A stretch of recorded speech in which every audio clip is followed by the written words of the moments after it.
Yes!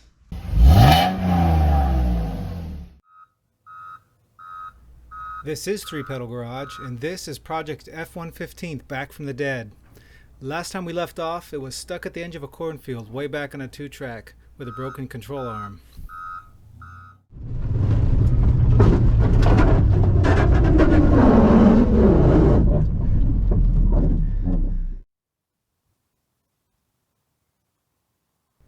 The tow driver had to call 3 or 4 times to get to it, but here it is. It's going to need at least 2 new control arms, but we're going to get it back on the road. First though, we have to get it into the garage. Yeah, okay. Yeah, driver's side's the one that's busted. Hey, you know the axle came out transmission. Yeah, puking fluid. Sorry about your deck. Well, we got it off the truck. It's not in the garage yet. It looks pretty sad. Look at this.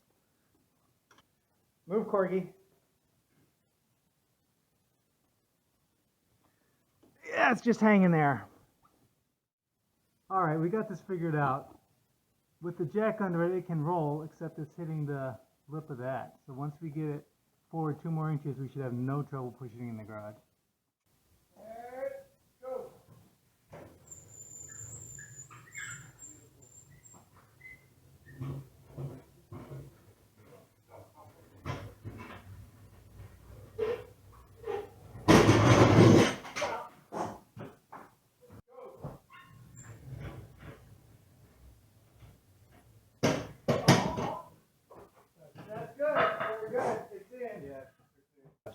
Damage assessment time. Definitely vented. Oh, and look at this. Completely cut through the fender liner. But we still have a little bit of a gap to the door, and it opens and shuts. No problem, so I think we're good. Of course, the big damage is inside. We got the jack under it. It's time to get it off the ground.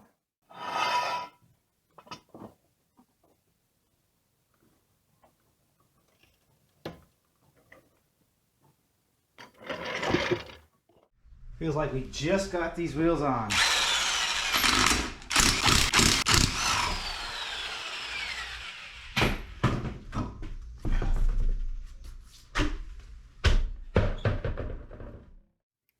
So the control arm just completely exploded, shattered like glass, and it's no wonder. It is just paper thin, just being held together by rust. Look at this. I think this is a chunk of it that just ended up in there. Now the question is, can we get this one out? The bolts don't look too badly rusted. Of course, that one's been soaking in CV joint grease. The only other thing I think that happened is the CV axle pulled apart. Puked its grease everywhere, but I don't see any other damage. You know, besides cosmetic. So drive shaft nut is 1.25 inches, and if you don't have an impact wrench, do yourself a favor and get one. But if you don't have one, you can make it work with a breaker bar, 1/2 inch drive, and they just wedge something in the lug bolts and you can get it off.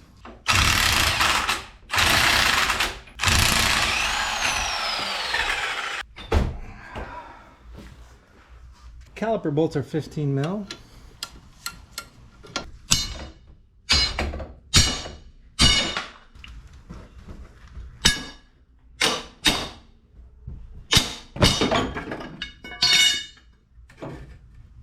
Oh, there it is. Well, it's out. I don't know if it's just me or this retaining clip is extra wide / bent. No wonder it didn't want to come out. Alright guys, there's only 4 bolts that hold this control arm on, but the sizes of the nuts are all over the place, so I'm going to run through them for you. Up here, holding the ball joint on, you got a 15 on this side and a T50 Torx T-head on the front. And then you got this guy here on the front, and you've got 2 holding this clamp on the back. You've got 15 mil on the bottom, 18 mil on the top, and then the 2 big ones are 18 mil and then 21 mil on the top, 21 mil on the inside here, and 18 mil on the outside.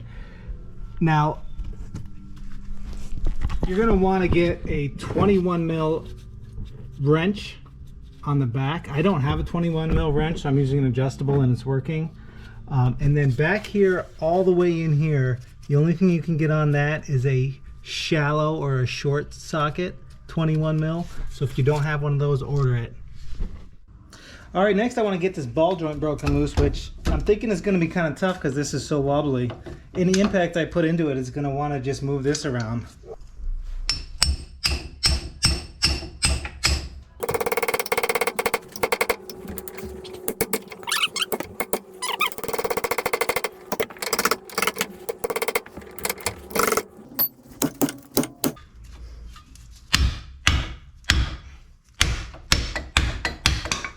Yes!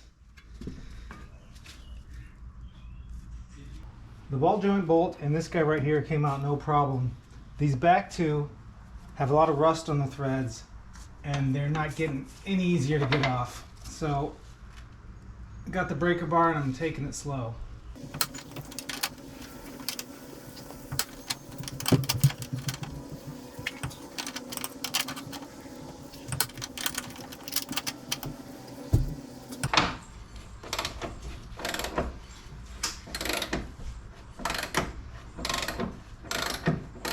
There it is.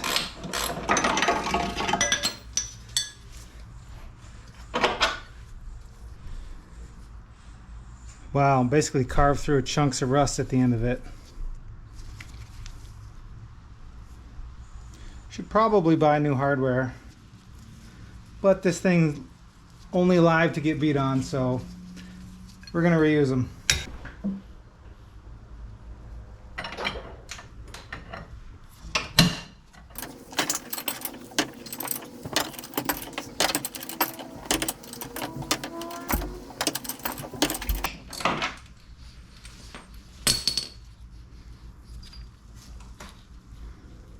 Yep, peeling rust off of this one too.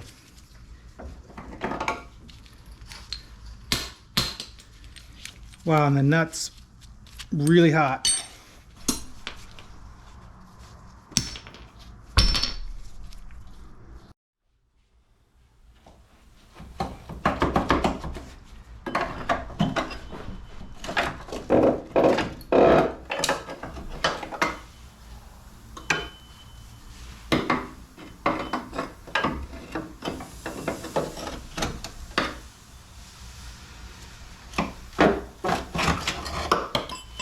There it is, the world's nastiest control arm. There's almost nothing left on the back side of this. So I got the right side off and the new ones came in the mail. I gotta show you how rusty this one was. It could have snapped at any time too. It's completely, listen to that. It's full of chunks of metal. It's completely rusted. And it's got, look, it's like paper. So I'm kind of glad this happened. These could have gone at any time. If this had snapped on the highway, we would have been in trouble. Can't tell if the new ones are remanufactured or not. I kind of doubt it. They look really clean. Obviously new bushings and everything if they are, but I think they're new manufacturer. What gives me pause though, this is the hardware that came with it for the ball joint. And I don't know, that kind of looks like it's been used. And it's definitely a different setup than the original. Obviously if it's the same diameter it'll work, but interesting. With gas $5 a gallon, it's nice to see some things that are still a good deal. I believe this is a brand new drive shaft because they didn't require a core deposit from Rock Auto. And it was only $32.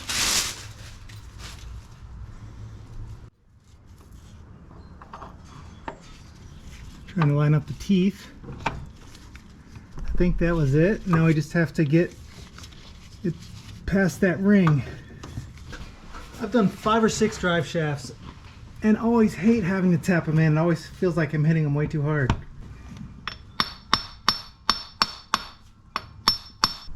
Okay, you can barely see up in there, right there. It went in another ½ inch when I gave it a smack. So that's the gap you need.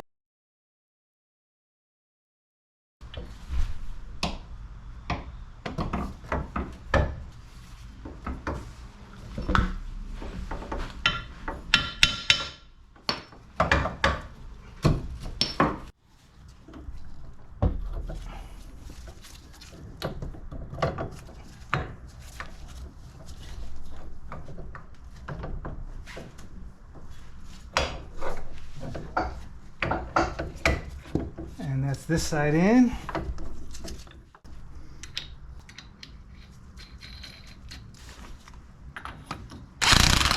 Okay, to get the ball joint to line up with the slot, you gotta tap it forward a little bit so it's at the right angle. And then it should slide right in. There we go.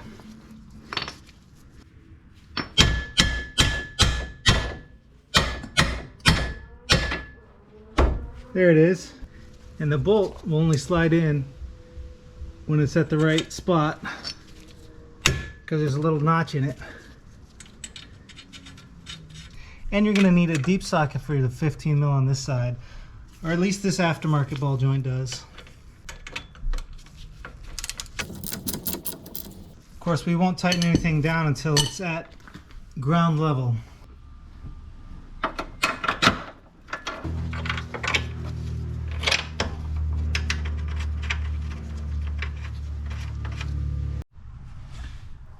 This rear bushing is pre-stressed, so the bracket doesn't want to lay flat on the subframe.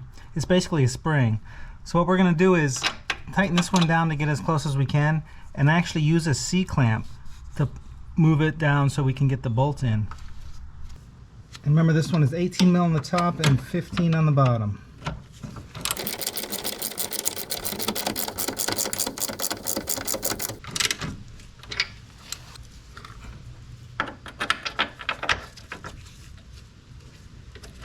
Yeah, it's not even really close to going in yet. It's not lined up, so we're going to get the C-clamp.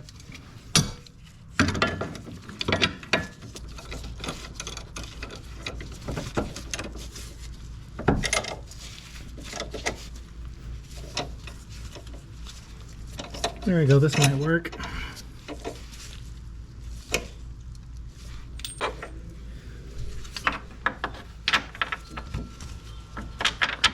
There it is.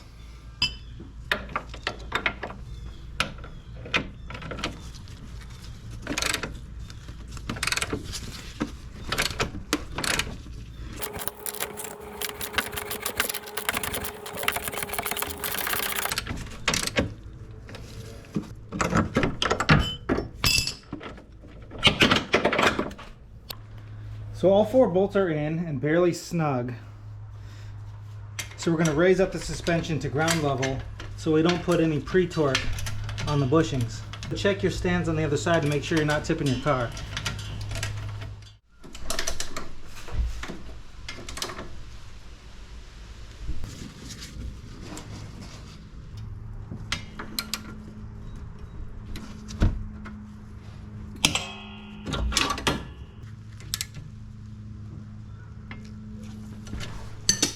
We got a new control arm in.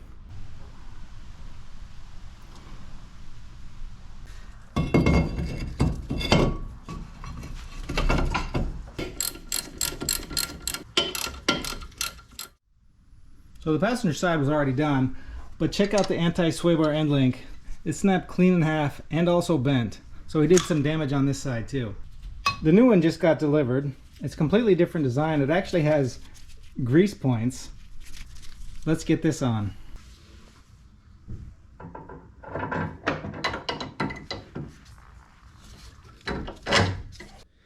These are 15 mil. So to get these tight, they've got a flat spot on the back side for a wrench. I don't have an 18 mil, so I got to use the adjustable. It is still a 15 mil on the other side.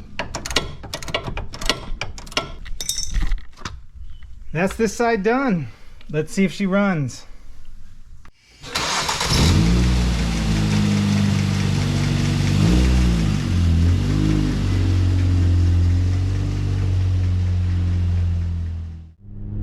Well guys, it drives great. Doesn't even need an alignment. Everything's tight, no clunks. Not too bad. Say it was about 6-7 hours altogether for that job. Would have been a lot quicker if it hadn't been mangled metal everywhere and really rusted. Maybe 4 or 5 hours if everything's clean. Control arms were $60 a piece. Drive shaft was only $30, and the sway bar end link was $18. So all in, it was only $170. Not bad for getting this old car back on the road. Totally worth it for no other reason, this still gets 35 miles per gallon. So it's my commuter car to save on gas. And it's my winter beater. Thanks for watching, and check back for more videos soon.